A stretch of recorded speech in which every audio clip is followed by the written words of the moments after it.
This is our research digest titled Cost, benefits, and fitness consequences of different migratory strategies. This is our introduction.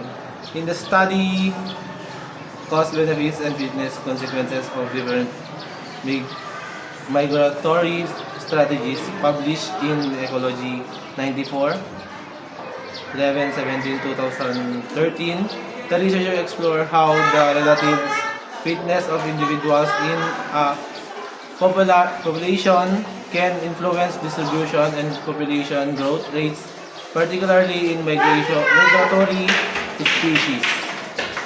Grabe yan.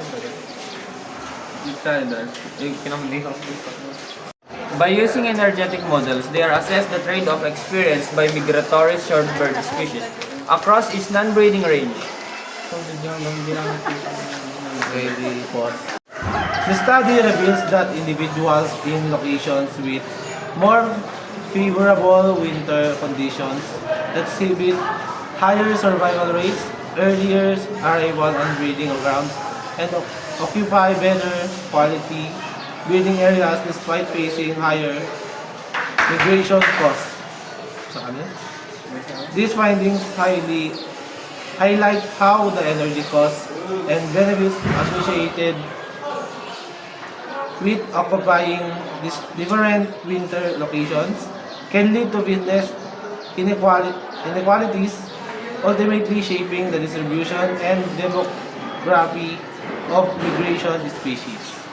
That's all. Our methodology has 6 major points. Number 1, study species selection. The researchers choose a specific migratory shorebird species as their focal species. This species likely exhibits variation in migratory behavior and wintering locations, providing an ideal system to study the cost, benefits, and fitness consequences of different migratory strategies. So, number 2, data collection. Energetic data were collected to quantify the energy cost associated with migration and wintering in different locations throughout the non-breeding range of the species. This likely involved measuring variables such as metabolic rates, behavior, and environmental condition in various wintering sites. Then number 3, model development. Energetics models were developed to simulate the energy balance of individuals in different wintering locations. These models likely incorporated factors such as energy intake from foraging, energy expenditure during migration, and environmental conditions, such as example, temperature, food availability, to estimate the net energy gain or loss for individuals in each location. Number 4, quantification of trade-off. The researcher used the developed models and quantified the trade-off experienced by individuals in different wintering locations. This likely involved the comparing variables such as survival rates, timing of arrival on breeding grounds, and breeding habitat quality between individuals in locations with different energy balance. Okay, the number 5, statistical analysis. Statistical analyses were conducted to assess the relationship between energy balance and wintering locations and various witness relatable variables. Sample survival and breeding success. This likely involved regression analysis, correlation tests, or other appropriate statistical methods to determine the significance of these relationships. Lastly, Number 6,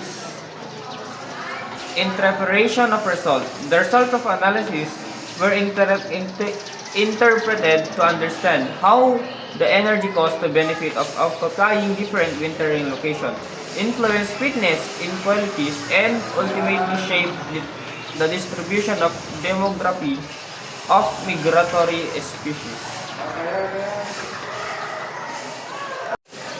third, result and discussion.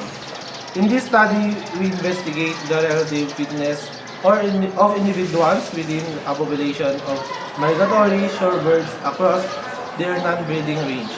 Our analysis focused on understanding the trade-off associated with different wintering locations and their impact on migratory performance, survival, and breeding habitat quality. Using energetics models, which quantified the cost and benefits experienced by individuals in various wintering locations, our findings revealed that individuals in locations with more favorable winter conditions experience higher survival rates, arrived earlier at the breeding grounds, and occupied better quality breeding areas. This occurred despite the potentially higher migration costs associated with these locations. So next, the result highlight the importance to considering the energy balance at different wintering grounds.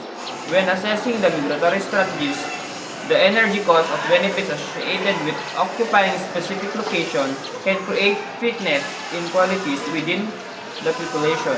Consequently, these inequalities can influence the distribution of demography of migratory species at population-wide level. Our study emphasized the complex interplay between the environment condition, migration costs, and the individual fitness in shaping the behavior of distribution of migratory species. Further research is needed to explore how the dynamic may vary across the different species in response to changing environment conditions. So that is our result and discussion. And the number 4, conclusion and recommendation. In conclusion, our study highlights the significant impact of wintering locations on the fitness and behavior of migratory shorebirds. We found that individuals in locations with more favorable winter conditions experience higher survival rates, earlier arrival at breeding grounds, and occupied better quality breeding areas. Despite potential higher migration costs, these benefits outweigh the cost, leading to fitness inequalities within the population. Next, understanding the trade-off associated with different migratory strategies. It is crucial for the conservation effort aimed to protecting migratory species by considering the energy balance and fitness consequences of different wintering locations.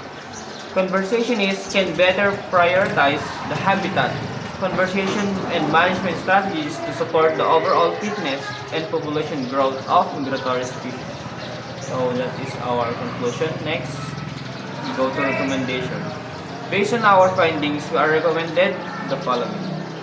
Habitat conservation, prioritize conservation effort and wintering grounds with favorable condition for migratory shorebirds. Protecting the and restoring habitat in these areas can provide essential resources and support higher survival rates.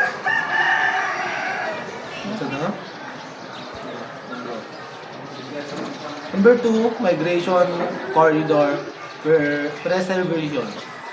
Preserve migration corridors to ensure safe passage between wintering and breeding grounds. This includes protecting stopover sites where birds rest and refuel during their journey. Monitoring and research. Continued monitoring and research are essential to track the distribution and demography of migratory species. Long-term studies can help identify change in habitat, quality, and population dynamics. Information adaptive management strategies. So last, the number 4. International cooperation. Migratory species often traverse international boundaries.